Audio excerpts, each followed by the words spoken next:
Hello everyone, welcome to Aryan classes. दोस्तों, आज मैं आपके सामने भारत का भूगोल से संबंधित बहुत ही महत्वपूर्ण प्रश्न लेकर के आया हूं, जो कि SSC, UPSC, GPSC, JSSC, BPSC, bank, railway इन सभी प्रश्नों के लिए बहुत ही फ़ायदेमंद है। खासकर एसएससी जीडी के लिए तो बहुत ही ज़्यादा। ठीक है, क्योंकि अभी एसएससी जीडी का एग्ज़ाम भी आने वाला है, तो आप लोग ये वीडियो पूरा देखिएगा। आपको बहुत सारे इंपॉर्टेंट क्वेश्चन यहाँ पर मिलेंगे, जो कि आपके एग्ज़ाम में बहुत ही फ़ायदेमंद होंगे। तो चलिए हम लोग वीडियो शुरू करते हैं। वीडियो शुरू करने से पहले जिन्होंने भी हमारे इस चैनल को सब्सक्राइब नहीं किया है वो ज़रूर से ज़रूर कर लें और साथ में बेल आइकन भी प्रेस करें, जिससे कि हमारे जितने भी अपकमिंग वीडियोज़ की नोटिफिकेशन होंगी वो आपको हमेशा मिलती रहेंगी। और हमारे वीडियो को लाइक शेयर करना बिल्कुल ना भूलिएगा। कमेंट तो ज़रूर कीजिएगा, कमेंट करके यह भी बताइएगा कि हमारा ये वीडियो आपको कैसा लगा। चलिए हम लोग वीडियो शुरू करते हैं। तो सबसे पहला क्वेश्चन हम लोग का आया कि भारत की आकृति कैसी है। जी हाँ, भारत की आकृति कैसी है, तो आंसर होगा चतुष्कोणीय। भारत चार कोना का आकृति में है, जिसे चतुष्कोणीय कहा जाता है। अगला क्वेश्चन है, भारत में सूर्योदय सबसे पहले कहाँ होता है। जी हाँ, इम्पॉर्टेंट में है कि भारत में सूर्योदय सबसे पहले कहाँ होता है, तो आंसर बनाइएगा डोंग वैली। डोंग वैली जगह है, अंजाव जिला, अरुणाचल प्रदेश। यहाँ सबसे पहले सूर्योदय होता है। नेक्स्ट क्वेश्चन है, भारत में सूर्यास्त सबसे बाद में कहाँ होता है। जी हाँ, सबसे बाद में कहाँ होता है, तो हम लोग का जो आंसर होगा वो होगा गुजरात में। यहाँ लगभग 2 घंटा बाद होता है। ठीक है। नेक्स्ट है, भारत में पूर्वी घाट को क्या कहा जाता है। जी हाँ, भारत में पूर्वी घाट को क्या कहा जाता है, तो आंसर होगा कोरोमंडल तट कहा जाता है। भारत में पूर्वी घाट को कोरोमंडल तट कहा जाता है। नेक्स्ट है, भारत में पश्चिमी घाट क्या कहलाता है। जी हाँ, भारत में पश्चिमी घाट, ये जो आप वीडियो देख रहे हैं ना साइड में, ये पश्चिमी घाट का है और ये पश्चिमी घाट सह्याद्री कहलाता है। ठीक है। नेक्स्ट है, सबसे अधिक राज्य को छूने वाला भारतीय राज्य कौन सा है। जी हाँ, सबसे अधिक राज्य को छूने वाला भारतीय राज्य कौन सा है, तो वो राज्य है उत्तर प्रदेश। कितने को राज्यों को छूता है, चलिए देखते हैं वो भी। तो ये कुल मिला के 8 राज्यों को छूता है। पहला बिहार, दूसरा झारखंड, तीसरा मध्य प्रदेश, चौथा राजस्थान, पांचवा छत्तीसगढ़, छठा हरियाणा, सातवां हिमाचल प्रदेश और आठवां उत्तराखंड। टोटल ये 8 राज्यों को छूता है। ठीक है। नेक्स्ट है, भारत में कुल नगरों की संख्या कितनी है। जी हाँ, भारत में कुल नगरों की संख्या कितनी है, तो हमारा आंसर होगा 516। 516 नगर भारत में हैं। ठीक है। नेक्स्ट आते हैं, देश में सड़क मार्ग की कुल लंबाई कितनी है। जी हाँ, देश में सड़क मार्ग की कुल लंबाई कितनी है, तो हमारा आंसर होगा 48.65 लाख किलोमीटर। ये इतनी लंबाई हमारे देश में सड़क मार्ग की है। ठीक है, लगभग 50 लाख।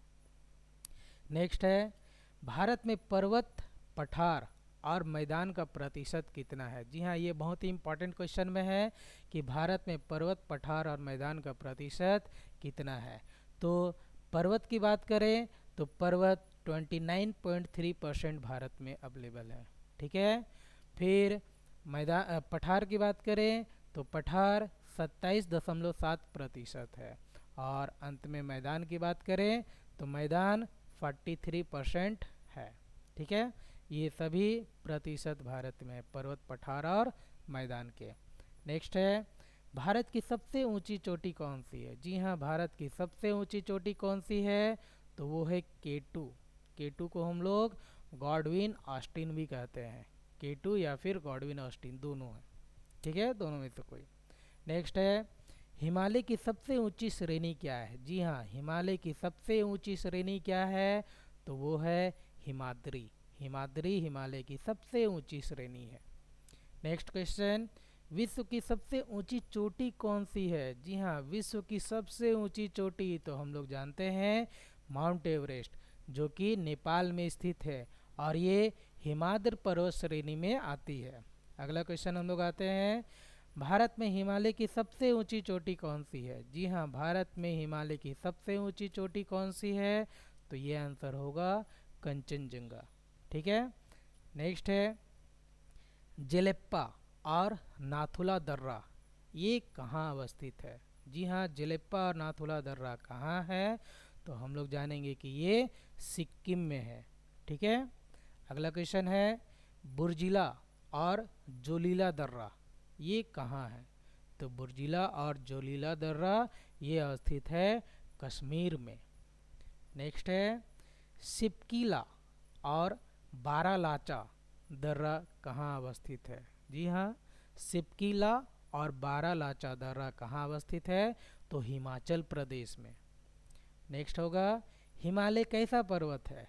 जी हाँ, ये अनोखा क्वेश्चन है कि हिमालय कैसा पर्वत है। तो आप आंसर दीजिएगा ये नवीन वलित पर्वत है या फिर मोड़दार पर्वत है। ठीक है। नेक्स्ट क्वेश्चन है भारत का प्राचीन पर्वत कौन सा है? जी हाँ, सबसे पुराना जिसे हम लोग कहते हैं भारत का प्राचीन पर्वत कौन सा है? तो ये है अरावली पर्वत, राजस्थान से लेकर के दिल्ली तक ये फैली हुई है। नेक्स्ट होगा सह्याद्री स्थित है, सह्याद्री कहाँ स्थित है? तो हमारा आंसर होगा सह्याद्री महाराष्ट्र में स्थित है। ठीक है। नेक्स्ट है अरावली पर्वत का सर्वोच्च शिखर कौन सा है? अरावली पर्वत का सर्वोच्च शिखर कौन सा है? तो वो आंसर बनाइएगा गुरु शिखर, जो कि 1772 मीटर ऊंचा है और माउंट आबू में स्थित है गुरु शिखर। नेक्स्ट क्वेश्चन है माउंट एवरेस्ट को नेपाल में क्या कहा जाता है? जी हाँ, माउंट एवरेस्ट को नेपाल में क्या कहा जाता है? तो आंसर होगा सागर माथा। माउंट एवरेस्ट को नेपाल में सागर माथा कहते हैं। अगला है माउंट एवरेस्ट को चीन में क्या कहा जाता है? जी हाँ, माउंट एवरेस्ट को चीन में क्या कहा जाता है? तो आंसर बोलिएगा क्योमोलोंग। क्योमोलोंग माउंट एवरेस्ट को चीन में कहा जाता है। नेक्स्ट क्वेश्चन है मुंबई को नासिक से जोड़ने वाला दर्रा क्या कहलाता है? जी हाँ, इंपॉर्टेंट में है ये कि मुंबई को नासिक से जोड़ने वाला दर्रा क्या कहलाता है? तो हम लोग बोलेंगे थाल घाट कहलाता है। ठीक है, आंसर होगा थाल घाट। नेक्स्ट है मुंबई को पुणे से जोड़ने वाला दर्रा क्या कहलाता है? मुंबई को पुणे से जोड़ने वाला दर्रा क्या कहलाता है? तो आंसर होगा भोरघाट दर्रा। ठीक है। अगला क्वेश्चन है तमिलनाडु एवं केरल को जोड़ने वाला दर्रा क्या कहलाता है? जी हाँ, तमिलनाडु एवं केरल को जोड़ने वाला दर्रा क्या कहलाता है? तो आप आंसर में कीजिएगा पालघाट दर्रा। जी हाँ, पालघाट दर्रा कहलाता है। अगला क्वेश्चन है नीलगिरी की सबसे ऊंची श्रेणी कौन सी है? जी हाँ, नीलगिरी पर्वत जो है उसकी सबसे ऊंची श्रेणी कौन सी है? तो आप बोल सकते हैं दौड़बैट। ठीक है, इस जगह का नाम है दौड़बैट, ये नीलगिरी की सबसे ऊंची श्रेणी है। नेक्स्ट है भारत का एकमात्र सक्रिय ज्वालामुखी कौन सा है? जी हाँ, भारत का एकमात्र सक्रिय ज्वालामुखी कौन सा है? तो आपका आंसर होना चाहिए बैरन, जो कि अंडमान द्वीप में स्थित है। नेक्स्ट है भारत की जलवायु कैसी है? जी हाँ, भारत की जलवायु कैसी है? तो उष्ण कटिबंधीय मानसूनी जलवायु है भारत में। ठीक है। नेक्स्ट है दक्षिण भारत का सर्वोच्च शिखर कौन सा है? जी हाँ, दक्षिण भारत का सर्वोच्च शिखर कौन सा है? तो आंसर होगा अन्नाईमुड़ी। ठीक है, ये 2695 मीटर ऊंचा है। नेक्स्ट क्वेश्चन है भारत में अधिकांश वर्षा किससे होती है? जी हाँ, ये इंपॉर्टेंट क्वेश्चन में आता है ना, भारत में अधिकांश वर्षा किससे होती है? तो आपका आंसर होगा दक्षिण पश्चिमी मानसून से। ठीक है। नेक्स्ट है भारत में मानसून का आगमन कब होता है? जी हाँ, भारत में मानसून का आगमन कब होता है? तो आंसर लिखिएगा जून के पहले सप्ताह में, वो भी 1 से 5 जून तक ये आगमन केरल में हो जाता है। ठीक है। नेक्स्ट है भारत में सर्वाधिक मात्रा एवं सर्वाधिक उपयुक्त मिट्टी कौन सी है? जी हाँ, सबसे ज़्यादा मात्रा में और सबसे ज़्यादा उपयुक्त भी होता है ये मिट्टी, तो वो कौन सी है? तो इसका आंसर होगा जलोढ़ मिट्टी। ठीक है। नेक्स्ट है जाड़े के दिनों में, डैट मीन जनवरी से फरवरी में तमिलनाडु के तटों पर वर्षा क्यों होती है? जी हाँ, ये इसमें भारी भारी वर्षा होती है, कभी कभी तो बाढ़ भी आ जाती है। तो जाड़े के दिनों में तमिलनाडु के तटों पर वर्षा क्यों होती है?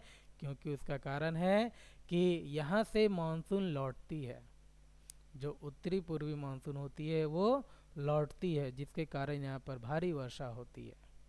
नेक्स्ट क्वेश्चन है, नवीन जलोढ़ मिट्टी को क्या कहा जाता है? नवीन जलोढ़ मिट्टी को क्या कहा जाता है? तो आंसर होगा खादर।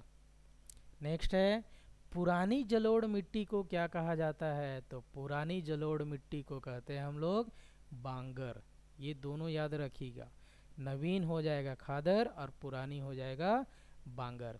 नेक्स्ट क्वेश्चन है, काली मिट्टी का निर्माण किससे हुआ? जी हाँ, काली मिट्टी का निर्माण किससे हुआ? तो हम लोग का आंसर है बेसाल्ट चट्टानों के टूटने फूटने से काली मिट्टी का निर्माण हुआ है। अगला क्वेश्चन होगा, काली मिट्टी का अन्य नाम क्या है? जी हाँ, काली मिट्टी का अन्य नाम क्या है? तो रेगुर मिट्टी या फिर लावा मिट्टी इस काली मिट्टी को कहते हैं। ठीक है। नेक्स्ट क्वेश्चन है, कपास की खेती के लिए सर्वाधिक उपयुक्त मिट्टी कौन सी है? ठीक है, कपास की खेती के लिए सर्वाधिक उपयुक्त मिट्टी कौन सी है? तो आंसर पे होगा हम लोग का काली मिट्टी। काली मिट्टी में कपास बहुत ही अच्छा उपजाया जाता है। अगला क्वेश्चन है, काली मिट्टी का सर्वोत्तम क्षेत्र कौन सा है? जी हाँ, काली मिट्टी का सर्वोत्तम क्षेत्र कौन सा है? तो हमारा आंसर होगा महाराष्ट्र। महाराष्ट्र में बहुत ही ज़्यादा और उत्तम मात्रा में काली मिट्टी पाई जाती है। तो दोस्तों, आप ज़रूर कमेंट करके बताइएगा कि आपको ये वीडियो कैसा रहा। उम्मीद है इन सभी क्वेश्चन से आपको आने वाले एग्ज़ामों में ज़रूर से ज़रूर फ़ायदे होंगे। ठीक है, ओके, थैंक यू।